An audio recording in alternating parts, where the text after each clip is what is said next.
Welcome to another episode of The New Tribe. I'm really excited for today's episode because, as you will and have frequently heard me refer to human design and the fact that this podcast is part of my own design experiment and journey. I'm really excited that we get to have our first guest today. His name is Pasha, and Pasha utilizes human design to help us understand our physiology and biomechanics in a very unique way. So, welcome to the podcast, Pasha. I'm so excited that you're here, and I just came across your Instagram. Another page had shared you in her story, and I'm so fascinated by your work. So I can't wait to learn how you got into all of this and where you came from in your human design experiment and everything. So, do you go by Pasha or Austin? Pasha. My full name's Austin Pasha Ocean Ersan. Wow. Yeah, Okay. Can you give me a little? There's always a story in the name. definitely. I was raised on human design and having a defined solar plexus. My mom was like, "This is ocean," and my brother had an open solar plexus, so he was river. And I'm a dual citizen in Turkey, so I have my American name Austin, and then my Turkish name Pasha. My middle name Okay. was for my design, and then Ersan being my last name. I love that. That is so cool. So your mom has been in human design for a long time then. Yeah, human design, pretty sure started in 1992, and she went out to Ibiza to train with all of them in 95, and then she Wow. fully integrated into, she took me and my brother up into the hills of Northern California, just me and him, and did her best. She was a reflector, so Oh, she, wow. it was like she was using our charts to raise us, and she did her Yeah. best to use human design to raise us. Oh, that's amazing. I need to study under your mom or something. I am trying to do the same with my children, but I've been working in the experiment for about 2 years now. And so my kids being 15, 13, and 11 are already past so many of their formative years that I didn't have this information during. But I try to be very conscious of parenting them based on their design as much as possible, which thankfully I already had the perspective of parenting to their individual personalities. Yeah. So I feel like once I found human design, it just made so much stuff make sense. I have a 5-1 emotional generator, or I'm sorry, manifesting generator.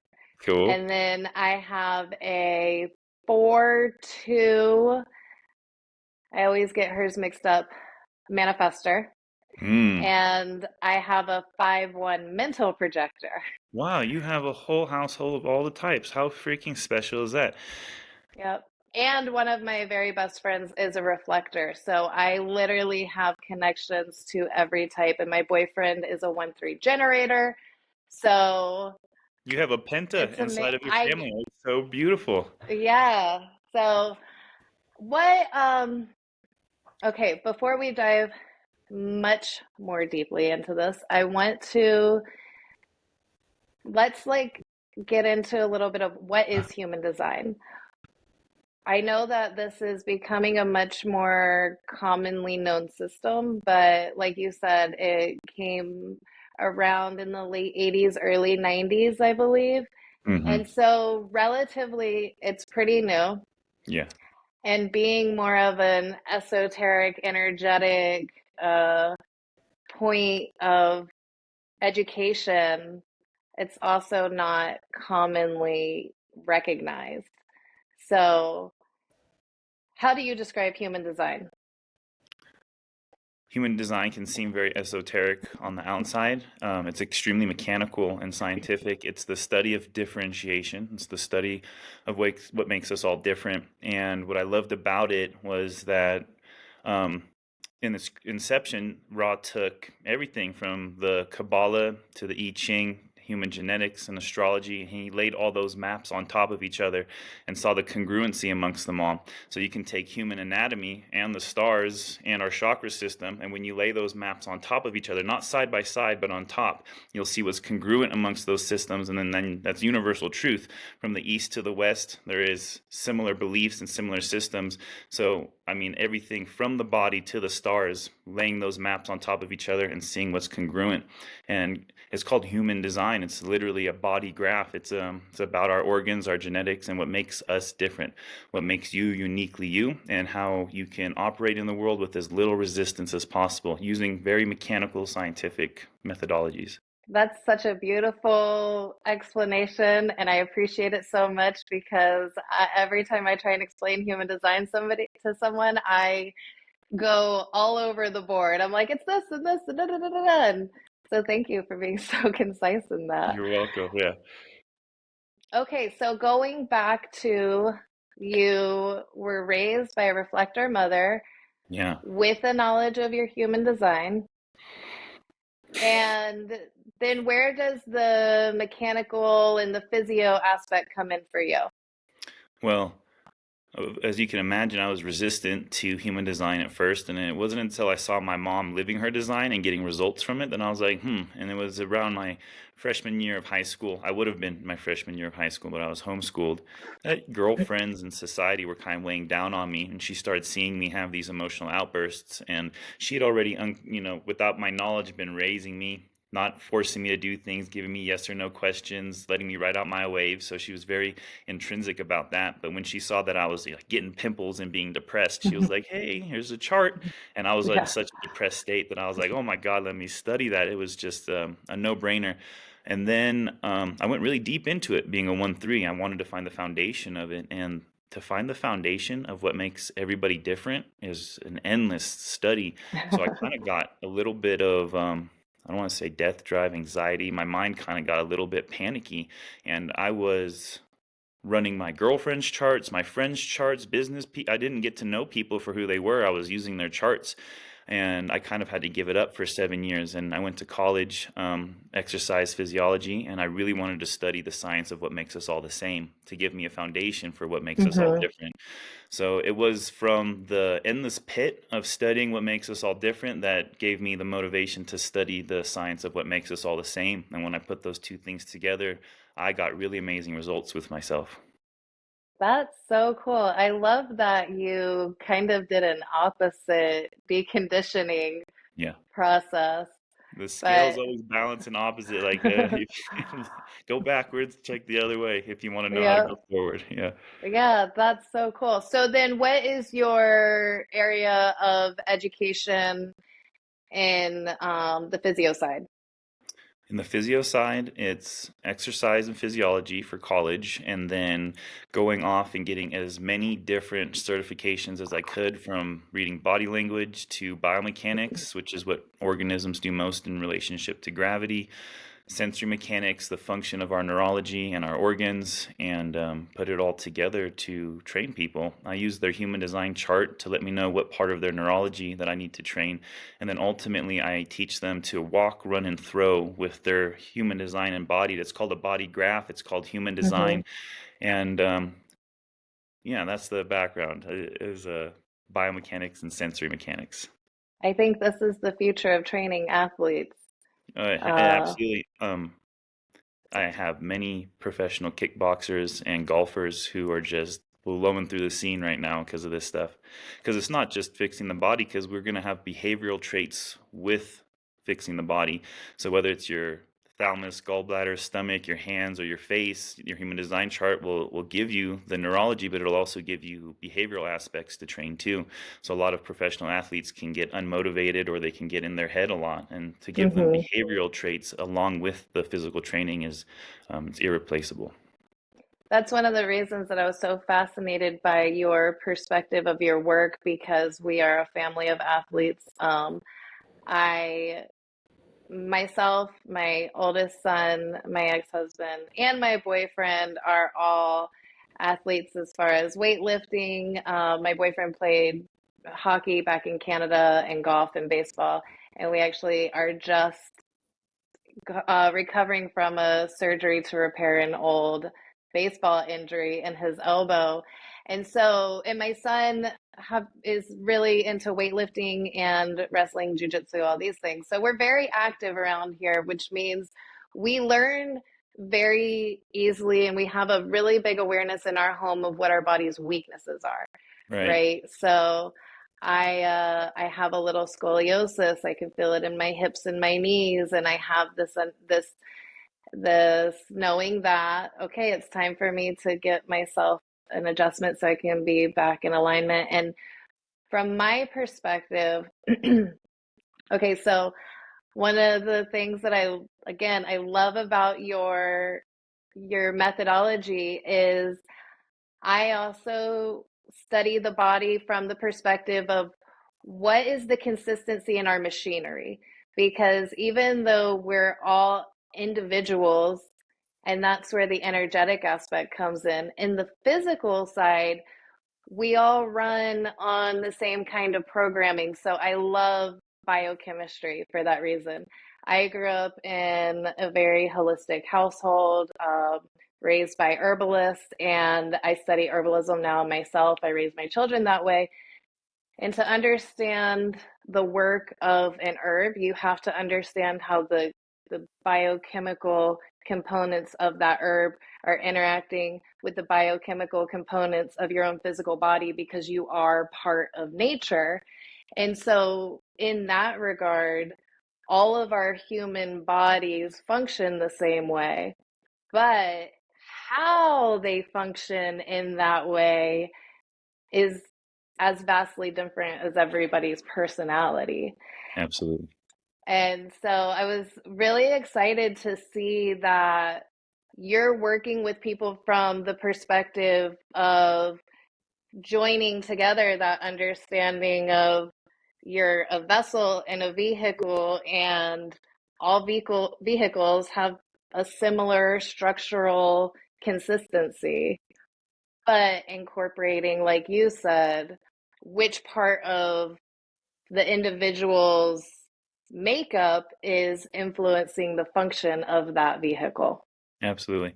Yeah, you and I both have a heart and pumps blood, and they might as well be from different planets. And human design gives us mechanics for our diet and our environment. And there's always this duality to it. Like there's cold thirst and hot thirst. And both people have a stomach, but they might as well be from different planets. And cold thirst would be great with juicing and plant-based food, and hot thirst would be not so good with it. So yeah, they both digest food, but how and what and there's a unique way in which each organ functions. So being able to combine similar aspects and also never neglecting the unique components is crucial. I also really enjoyed learning within human design to that point how in Ayurveda we each have a combination of the doshas, Hmm. which has an influence over how we eat, what our body takes and assimilates the most effectively for our needs. And studying human design made me realize, oh, where they pulled this information from the etherical oneness of all knowledge is the same place, but a different perspective that Ra pulled the knowledge for the digestion within the human design system. Because again, when you overlap them, they are using different words to express the same thing, the same Exactly. concepts. Yep. So, okay, so I want to learn about like, do you have, okay, I have some, I'm sorry, my brain is going way too Oh, no, fast we're for doing me to great. keep up with. I have undefined everything. I only have definition in my throat and in my identity. So Yeah. as I'm thinking of every single question I want to ask you, they're all going through my head at the same time. And I don't know if it is appropriate, but I do have a slideshow that I do share with all my clients. If Yeah. and when I could bring that up, and then you can ask questions as we go along. Okay. And then also I want to make sure that you will send me any links you have. I know you have your own site and where people can schedule to work with you and everything. So just make sure you send all of those links over and Zach will get them posted with us. Thanks, Zach. Yes, we appreciate him very much.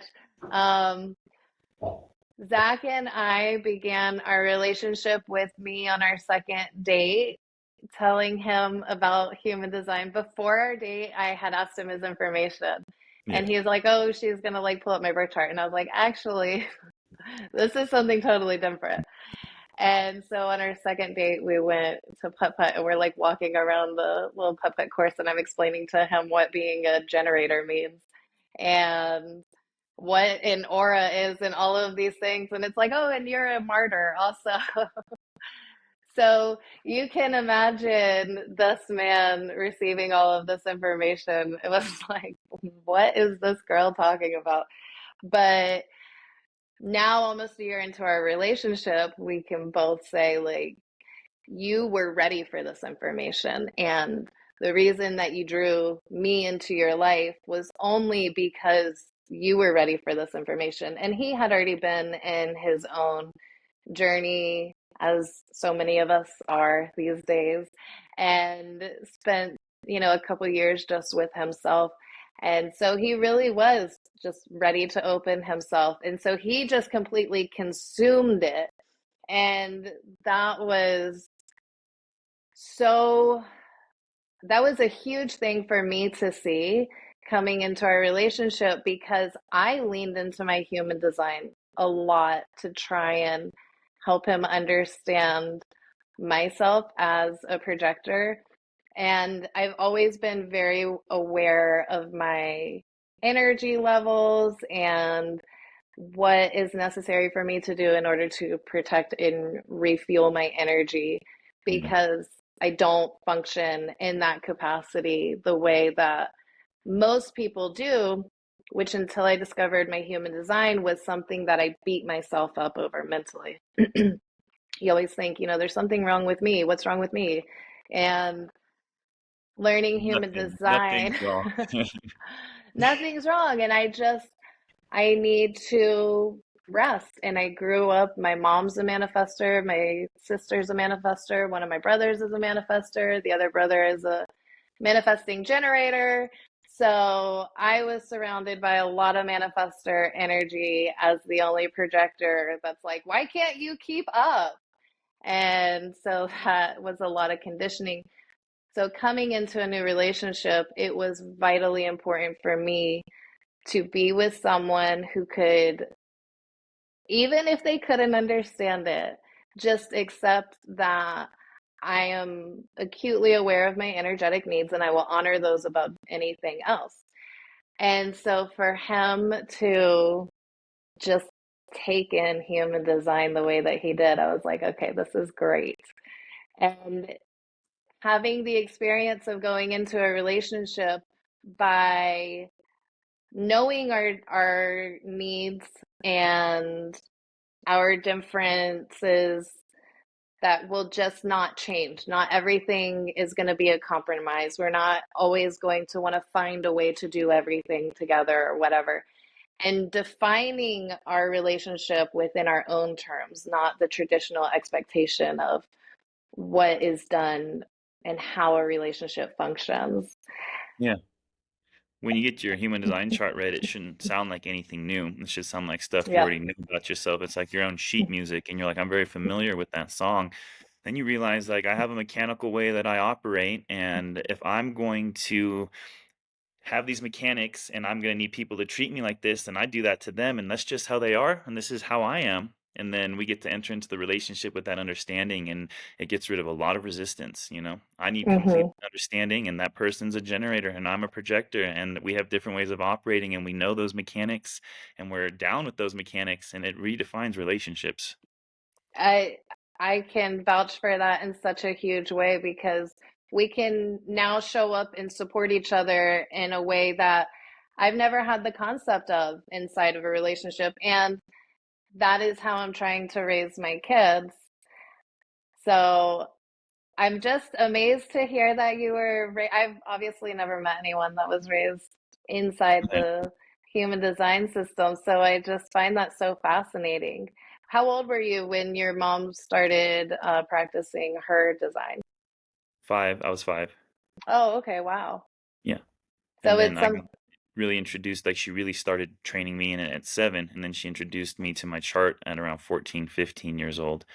And I could say to any parents watching this that the easiest, most efficient way to raise your children on human design is for you to embody it, and they'll see your results. And when they can trust you to be you, and they can see that you navigate in this world without resistance, they'll be so much more receptive to it. But a lot of times, I'm a 1-3, so I've been trying to martyr human design my whole life. I wanted to find holes in it, just to make sure I wasn't crazy, you know. So Hmm. this guy got channeled, he gave this information to the world, and I'm supposed to just follow it blindly? No, I Yep. can't do that. So I've been trying to martyr it, and I did my best to martyr it. And if you just uninvited tell your children what their mechanics are, they're designed to say no. They need to have their own individual authority, so they're going to reject it. But if you just live your design and really embody it and travel the world without resistance, they'll be much more receptive to it. So, any parents out there who aren't raising their kids from birth on it and the kids are in their teenage years, just work on your design and they will follow suit. That's what my Hmm. mom did. It wasn't until I saw her operating, waiting her moon cycles, making amazing decisions, reflecting people back, and I was like, "My is all glory to the teacher, mom. Like how great!" And my dad, Wow. he's just been living his design. You'll meet people who live authentically without having to know human design, Yep. and that's awesome. My dad was one of those. He would look at human design and be like, "Awesome, this is telling me how to be me, and I'm already being me." So he was very, very authentic, and my mom really implemented it into her life, made a lot of money, and she's just awesome. So all glory to the teachers, my parents, man. I love that. That's amazing. What does the moon cycle look like for a reflector? I do not know any reflectors practicing their design, so I'm very curious. And if anyone listening is finds that they are a reflector, there's such little information I feel on the reflectors when you get into most human design coaches and reading their materials. It's kind of like, okay, and the reflectors just kind of like hang back and follow the moon. What's the experience that you've had watching your reflector mother go through the lunar cycle and shine? A proper reflector will be the centerpiece of their community. They're canaries in the coal mine. So when there's poison in the environment, they're the first to know and they'll reflect that back to the tribe. So it's really good for them to be the center of the family or the center of the community. And then let's say you want to buy a new car, move across the country, or do a big decision. Um, that car, you really want it, but you see other people also wanting it too. So you rush and you purchase it. That's an incorrect way for a reflector to work. They have this very, very calm way of being like, I want that car. And they wait 28 days. They don't even hardly think about the car for 28 days. They ride their moon cycle. They're a slave to the transit. So they're a different person every couple of hours, every couple of days. And they can touch back in with that decision when they're a generator, when they're a manifester. They turn into different types throughout those 28 days. And they just look at the thing they were looking at. And at the end of 28 days, they pull the trigger with grace. And it'll always be the right decision. And if someone buys that car before the 28 days are up, be okay with it. Just be like, obviously, that car wasn't for me. It's a very nonchalant, really smooth way of operating, letting things be, checking back in with them when the moon's gone through its cycle. And if that car's still there and you feel good about it, you can't go wrong. So it's a very patient, a very graceful way of operating when a reflector's being a reflector. Pasha, we're so grateful to have you today because your words are beautiful and the way that you express the fluid motion of following your energy, I just appreciate so much. I appreciate that compliment very much. Ra talks about human design being navigation. That's it. Everything's in motion. You're Hmm. given a compass and a map, which is what I really loved about it. Because in astrology, you might get a weather report like, "Oh, next year will be your apple blossom year. That'll be great for love." And it's like, "Oh, and then what? You know, what am I supposed Yeah. to do with that?" But then human design came along and said, "Here's a strategy and authority." So Ra gave us a compass and a map. He said, "Here's your strategy. Here's your authority. Now with this compass and map, I can find north. I can navigate, and he or she who navigates the best meets the least amount of resistance, and that's what it's all Hmm. about, to have a trajectory and to meet that trajectory with as little resistance as possible. So I really like the practicality of it. It wasn't just a weather report like, watch out, you might find love next year. Oh, okay, how about, hey, you might find love next year, but make sure sure you enter it with your sacral and you write out your emotional wave before really dating that person. Oh, okay, so now I have a practical application to follow that weather report. I'm not against astrology. I just think that I don't need a weather report. I need a compass and a map. Yes, absolutely. Excellent point. Okay, so when you're working with a client and you receive a body graph chart Hmm. and you look at this chart, is there like a consistency where you'll see certain things in a chart and be like, okay, the majority of my generator clients are going to share some specific nuance body mechanic, like either issues or strengths or whatever. Can you see that type of consistency among the types, or is it a deeper nuance than that? What I have found, and for me it's 100% accurate, is that I look for open centers. So generator, manifestor, projector, there's little nuances for sure, but I'll look at your standing, walking, and running, and then I'll look at your open centers. Your open centers are where you're socially conditioned. And during those first 7 years of your development, those open centers are going to be stunted physiologically. So if you have an open head and ajna, the cranium's not going to grow as much. If you have an open heart center, it's going to be small and twisted, and the mediastina, where the throat is, might be pulled down a little bit, and the hands will be small. Open root center, your feet are going to control your motion instead of your groin. Open solar plexus, rib cage is going to be small. So I look at open centers first. That's where people are not able to handle the threat of society. It's their inner child work. So essentially, your Mm-hmm. physiology doesn't grow up to adulthood in your open centers. So I go to the open centers and I build them back out with blood flow. I establish a pump. I get the neurology back intact and essentially grow that part of the body back up into adult function, adult size. And after that, I'll go into people's strategy and authority and make them really feel it. I went 23 years and I was still suffering from social conditioning. And what I found was understanding human design does not make you good at living human design. And there's a lot of Yeah. people who can conceptualize it. They know the gates, the channels, the godheads, the PHS, and they can really regurgitate it. But when it comes to behavior, they're lacking very deeply. They have a two-dimensional understanding of their body. And the body graph is important because we need to study human design using the body graph. But people don't know, unconsciously they start to feel themselves as if it's their body graph. So they think their solar plexus is down to the right when the solar plexus is behind the xiphoid process. People think their G center is in the center of their body, but it's their blood and their liver. Blood is bone marrow, blood is kidneys. So the human design chart, it fractalizes, and your G center is going to incorporate bone marrow, kidneys, and liver. And the liver is down to the right, but it's portrayed in the center of the human design chart.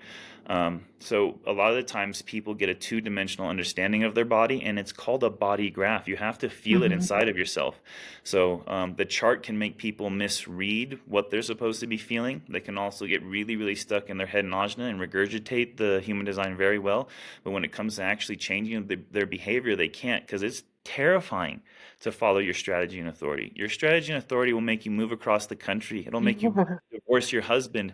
It'll make you go to Hawaii and you see those Hawaiian kids doing backflips off the cliff, and my sacral says, go do that. And my head nausea is like, no way, dude. My open heart's like, it gets small, but in Mm-hmm. order to follow your strategy and authority, your neurology needs to be able to handle the threat of social conditioning. Your heart needs to stay robust. Open heart centers, they play it small. They'll go compete with a small heart, then their cardio gets messed up, and then they perceive their own effort as a threat. It's a whole nervous system cycle that goes along. So being able to maintain a robust cranium, which is your head and ajna, there's three original diaphragms in the body, and your head, ajna, and throat come out of one of them. Your G center, your heart, and your spleen come out of another, and then your solar plexus, root, and sacral come out of another. They grow out of these original diaphragms, and if they're not built out neurologically and you can't handle the threat of society, you can't live your human design. I've found that people can only live their human design to the degree that their posture allows them to. Oh, wow. I love that. Can you say that one more time? Yeah, people can only embody their human design to the degree that their posture allows them to. And most people have an anterior pelvis shift. So their genitals are pushing forward and their ribs are pushing backwards. And neurologically, they have the posture of retreat. Their heart is closed off. They're walking incorrectly. And their nervous system cannot handle being authentic. It's way too scary. If they say to their lover, I don't love you anymore, I want to break up, and then their lover just unleashes on them, they're so scared of that happening that they'll stay with their partner for 2, 3 years too long. When in reality, when you can hold the posture, when you can have a posture that allows your lymph to flow, your blood to flow, the electromagnetic capability of your bodies, if the hose is kinked because your posture is, you don't have access to your strategy and authority. All you're doing is being controlled by your childlike neurology and your open centers. That's so profound because, again, you stack every different modality of the body and energy system to our understanding, and they say exactly what just came out of your mouth. When looking at your chakras, you don't move forward until your chakras are balanced and aligned. And having an understanding of the energy centers of the body, we know your chakras are not aligned until you are holding a correct posture. Even a lot of people don't realize the posture inside your mouth, the posture of your tongue.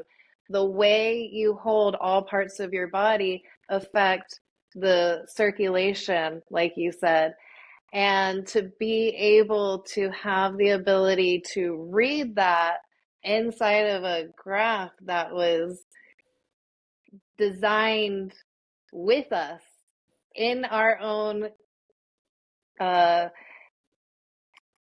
I can't think of the word I'm trying to think of, but like our No own problem. entrance into this world. Yep.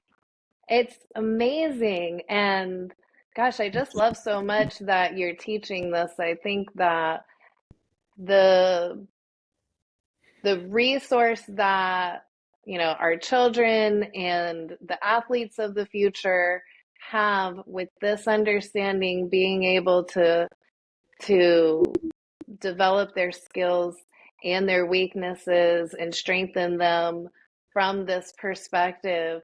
I think it's going to be amazing to watch the transformation that we see in sports in the future as this knowledge starts to become more common.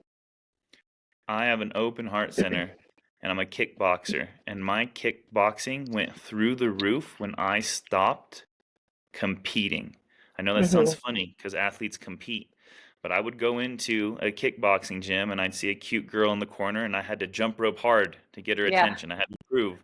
And then I'd see the really good fighter over there and I had to go spar him. I wanted to prove myself. And then he'd beat Hmm. my ass and the girl wouldn't notice me. And then I developed a fear to going to class.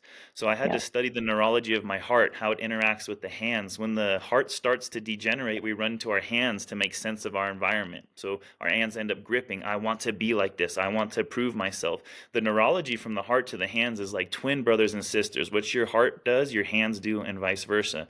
So when I was able Okay. to make my heart robust, pull it back up into my mediastina, and release the grip of my hands, I don't care who's in class. I jump rope slow, and I love it. And I don't care if there's a really good fighter over there. I go to the guy who's at my level, and I train with him, and then class becomes fun. And then I have consistency in my training, and then all of a sudden I'm the best one in class without having to prove anything.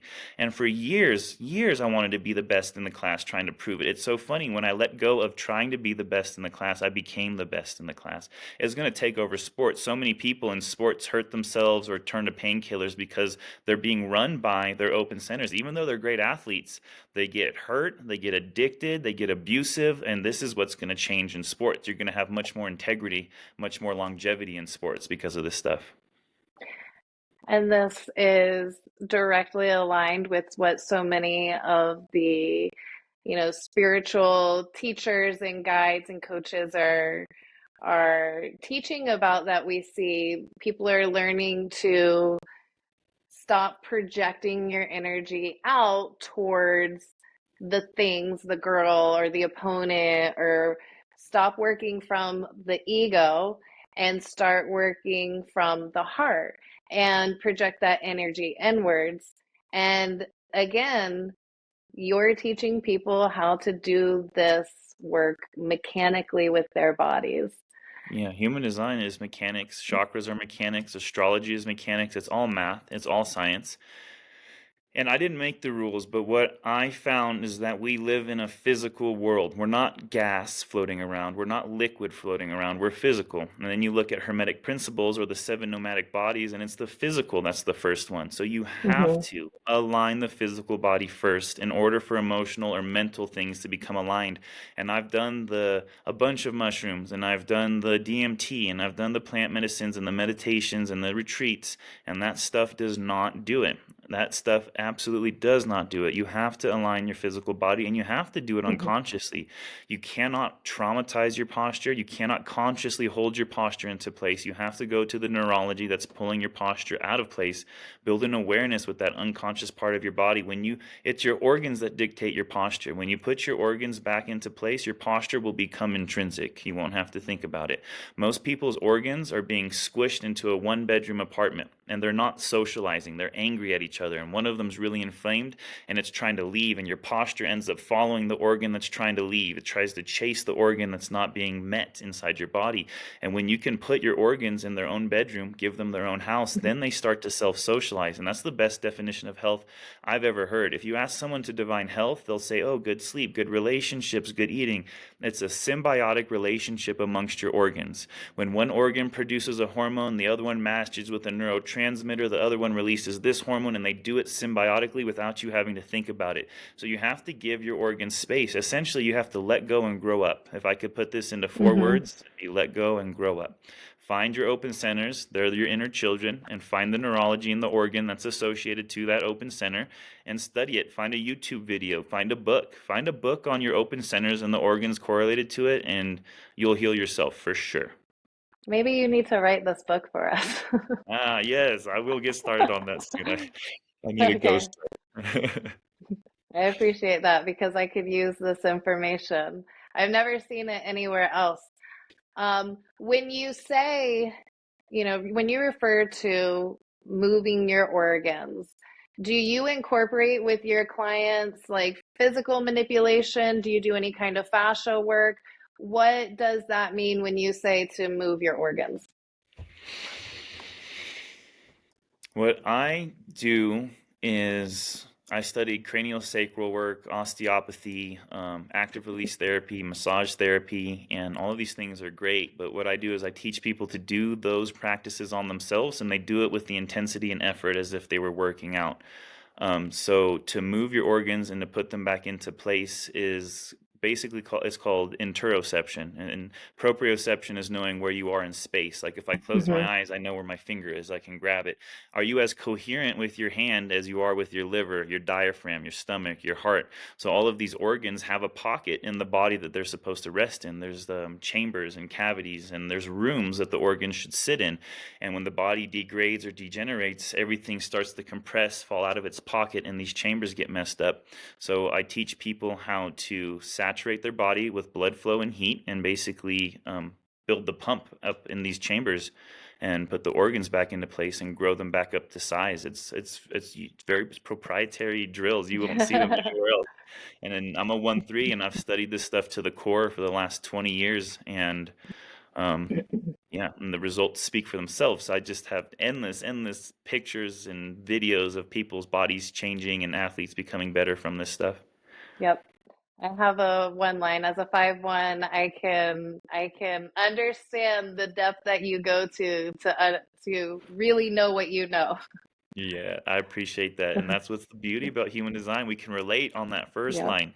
And anyone Yep. else out there who's a first line can trust other first lines who have done the studying. Like, oh my God, that person has a first line. I know how deeply they've studied, you know? So I Yep. really appreciate you saying that. Absolutely. Like I said, Zach is a 1-3 as well. And so when he became my generator, even for this podcast, it's something that I have been invited to do numerous times. And for those who don't know, we haven't touched too much yet on the strategy and authority, but as a projector, my strategy is to wait for the invitation, and my authority, I'm self projected, so I just talk and I find my answers as I'm speaking. And I talk to different people, and they help me connect to different parts of myself. that basically would stimulate me to say something different inside of each conversation. Yes. So as Zach and I started discussing and me telling him, what kind of things I would like to do, I wanted to create this project for me to lean into my design a bit more because I do need the space for myself to speak, and it is part of my own journey. And I think selfishly, once we discover our design and we commit to our strategy and authority, our decisions become about that process.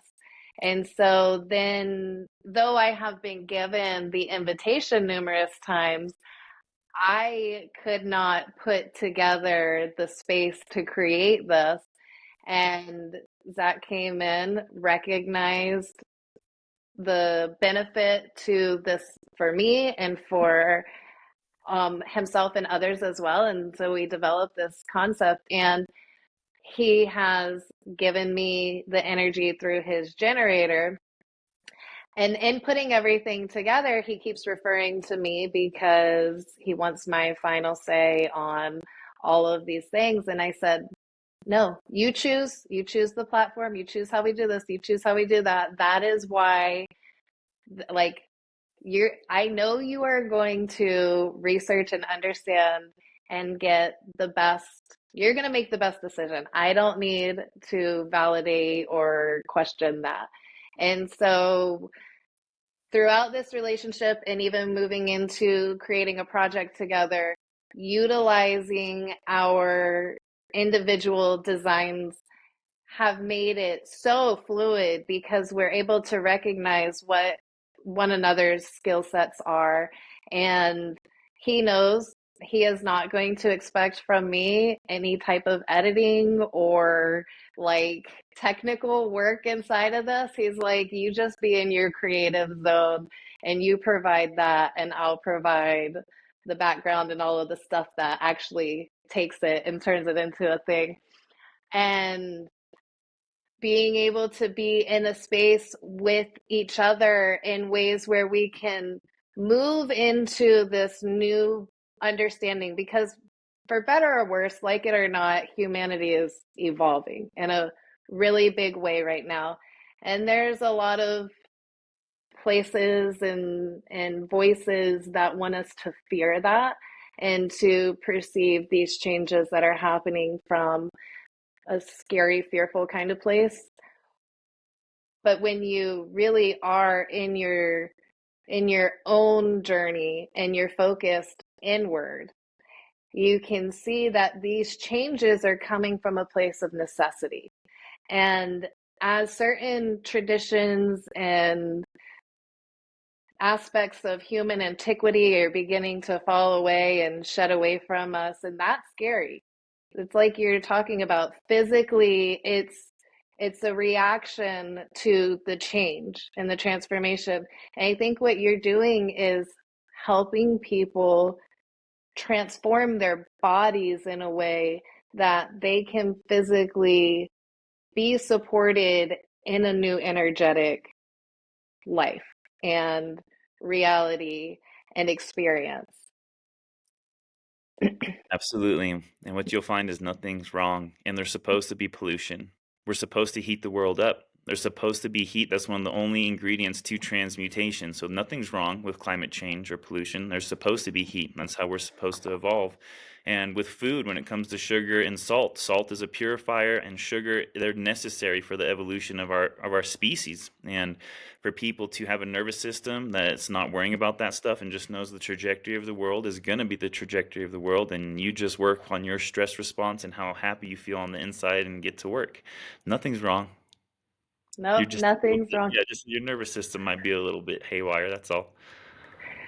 What advice would you give to those of us who are maybe first getting into this journey, first work, like turning that energy inside? That's a scary place. It's Where do called we begin? individuality. I'll teach people to compress themselves with their body. Compression is the act of going inside for the answer, knowing that there's no reflection of reality on the outside that can give you the answer. So compression is a good thing. Compression, when looked at through a bad nervous system, turns into depression. So don't let your compression turn into depression.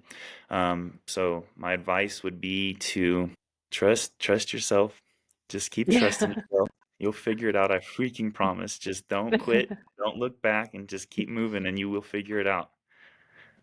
I think that the universe always provides us these little hints. I think of like when you're playing video game like Mario or something, you've got the little Yeah. character that's got a thing you can go and they'll give you the tips for that level or Mm. that part of the game. And I think that the universe always gives us these things. We just don't always have the awareness to receive them. Yeah, or the And courage to follow them. Is usually you see yeah, that sign, your intuition hits, but your nervous system doesn't have enough courage to follow through with it. absolutely. Yeah. And I was one that when I discovered human design, I could see the ways that I had already, through my own work, learned some things and began to incorporate some things. For instance, my strategy, the wait for the invitation thing. That's not what we typically learn. We're not taught to just sit back Okay. and wait for things to develop. We're taught to like go after stuff and go take what we want and Make it happen. make it happen. The cosmic beauty of everything is that I grew up with a grandmother who told me every time I saw her, she told me, listen to yourself, listen to yourself, listen to yourself. And it always stuck with me. And it was something that, you know, listen to your gut as a teenager and a young adult. I know for a fact I was able to remove myself or avoid certain situations that I shouldn't have been in because it was ingrained in me to listen to myself and develop this attunement with my body very early on in life. And then as I began going through more of my own journey, the meaning of listen to yourself began to evolve so much and it became so much deeper. And then discovering my design, I literally have to listen to myself to find my direction. And so I love that you said that because we around here we call them truth drops. It's the little like glimmer that pops up. It's your truth being reflected back to you from the external. So you just reflected the truth back to me. And that's one of the things that I think, exactly as you said, when you learn your design, you start to read your chart and understand it, you already know it. It's already familiar to you. It's just validated in this physical, material system. Yeah. And go ahead. For those who are watching, human design is an experiment. So Megan nor I are telling you anything, but we are inviting you or suggesting that you run an experiment. And it's no different than when you started driving for the first time. This is the gas pedal. These are the brakes. It's an experiment. Did it work? Yeah, now you're driving or swimming. You're not sure if you're going to drown or not, but you jump in, you move your arms. Oh my God, it works. So Mm-hmm. human design is going to give you a strategy and authority. Objectively run an experiment. Just start implementing it into your life a little bit. And when things start to become a little bit easier and you know it's true, we're not saying it's true. We're just asking you guys to run an experiment for yourself and see how it works. So you're an emotional manifesting Manifesting generator. generate. Yeah. Can you talk us through a little bit about what your emotional authority process is? Yeah, I have waves, and my mom had me journal them at a young age. So if you guys are emotionally defined, best out a journal, put 7 a.m., 3 p.m., 7 p.m., and just recognize if you're high, low, or neutral. And you'll start to see a pattern daily, weekly, monthly, yearly if you journal long enough. And there's no truth in the now for us emotional people. We're fickle like horses. We get really excited and we say yes to stuff, and then all of a sudden it's time to do this stuff and we're on a low, and people think that we are hypocritical or we don't follow through, when in reality we operate in a completely different time frame. And it takes us a long time to make decisions, but the gift in that is that we get to see every potential of any decision we're going to make. We get to see it from what could go right to what could go wrong to what could go right, and we picture a rainbow. It's a beautiful mosaic, and we look at it deeper than anybody. And it might seem like you're going to take a long time to make a decision, but you make the most informed decision, and you'll move mountains in a week. It'll take other people 10 years to move that mountain. So take your time, ride your wave, make decisions when you're neutral, don't feel rushed. And when you get the beauty of the spectrum of what could go wrong, what could go right, and everything in between, you'll make the most powerful decisions. Life, money, love, it'll all come at your feet when you respect that emotional wave. So get to know yourself, get to know your emotions. Don't commit to things on a high or a low, and just know your decision making is the most powerful. It's the strongest authority in human design. When there's an emotional person in the room, they control the room. So love your emotions. Don't shut them down, and be okay with being fickle. Be a wild horse and run and come and go and just be wild. I love that so much because we need so much more of that understanding and that permission to embrace your emotions, be emotional. We are generationally conditioned to suppress our emotions and avoid them and just, they don't exist. Be as robotic as you can and let those emotions out in a healthy and constructive way and really lean into them. And I think that for that message to come from a man is even more powerful. So, so Thank you. again, thank you. Yeah. All right. Any other aspects of the topics you want to cover? Are there any more parts? I mean, we can continue talking as long as you like. Number one, really cool you're using Riverside and you and your boyfriend made this happen like this. Number two, this is being recorded and there's no pressure to post it. I just think it's so admirable that you're using this as a chance to follow your strategy and authority deeply. And for anyone who does end up watching this, you're a testament to strategy and authority. You made a podcast, which is terrifying, and you didn't allow your condition. You have a lot of open centers, and your Mhm. open centers are potential for great wisdom when you really deal with the neurology in those areas. So being a self-projected projector and just creating this environment for yourself, using mechanics to have a healthy relationship, having your boyfriend edit the videos, you guys are a testament to this stuff working. So I just wanted to end with that. Well, thank you. Yeah. I think that human design is such a huge component moving towards this concept of the new tribe. I appreciate you recognizing that and making that point because as we move forward in our own individual and joint journeys here, not just within my life and my family's life, but as a collective, we're all moving forward. Recognize it or not, like it or not, time keeps ticking and we just keep going with it. And I'm so excited to see the way that so many of us are moving forward in a new way. We're letting go of these very old, out of aligned conditions and traditions and things that we have continued to carry forward with every generation from the past. And we're at a point now where a lot of us are walking away from these things. Human design is a beautiful tool and resource to help us figure out, well, if I'm throwing away the old map, how do I navigate now? And it's different for each and every one of us. And the new tribe is based on the foundation of we are moving forward into a new world. It's a new frontier because it's inside.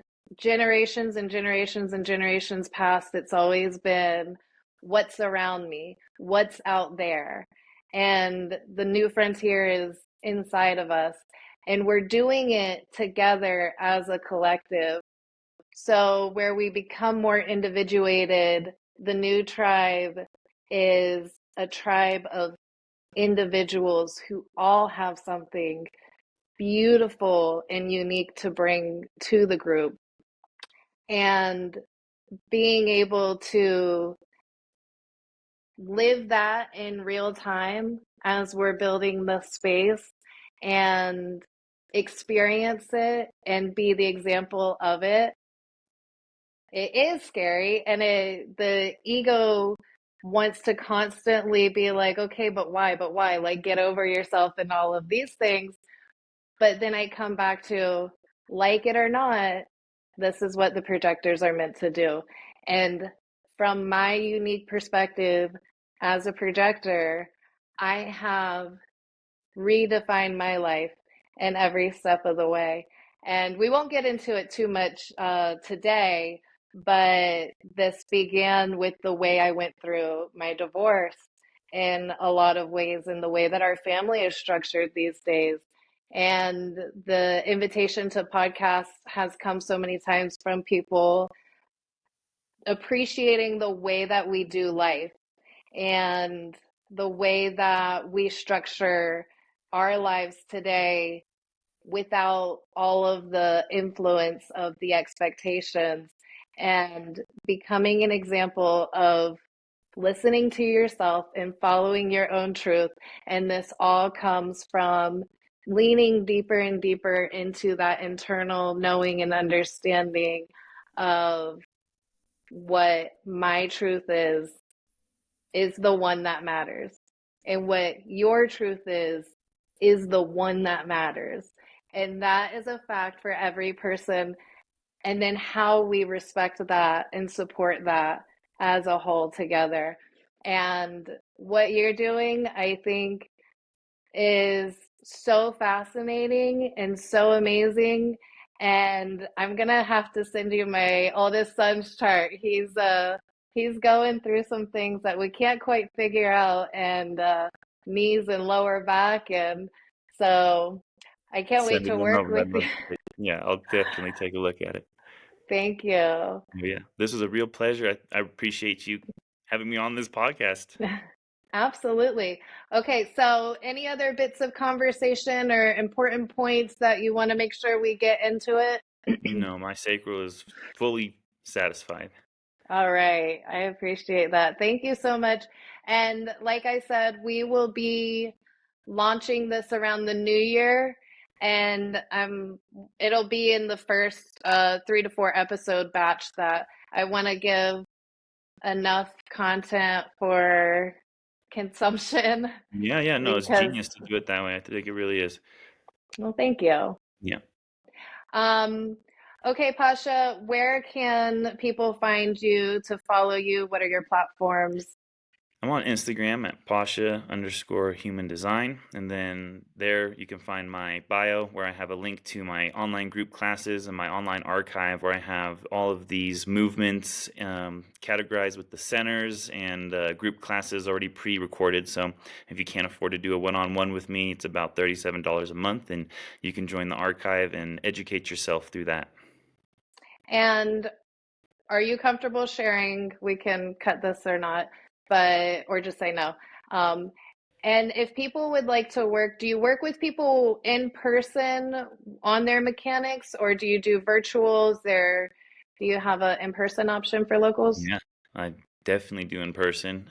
Sometimes clients will fly me out to live with them, or they come out to my intensives in Thailand. I have 4 bungalows in Thailand, and they come live with me to 1 to 3 months, and I fully download them with every Oh, wow. center, their entire neurology. Plus, I use kickboxing as an assessment for how their nervous system is doing. So we'll be doing kickboxing. I'll organize your food according to your PHS, and you give me permission to analyze your behavior based on your design, and I get to call you out when you're doing not self tendencies. So you can either come to an intensive, I definitely do in-person work, or you can book me online or join the archive. I try and be as accessible as possible.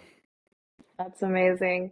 Pasha, thank you for hanging out with me today and sharing all your beautiful words of wisdom.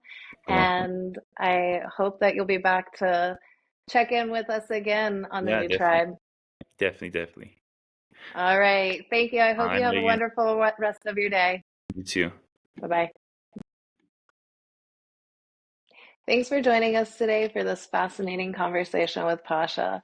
I have learned so much, and my mind is open to an entirely new perspective of how to utilize my body graph with my understanding of my physical body. If you were interested in anything that you heard today and you want to know more and you want to know more about yourself, please reach out to Pasha and work with him. He's very, very kind, a beautiful soul, and I'm super excited to see what he is going to do in the years to come. In the meantime, listen to yourself and go with love.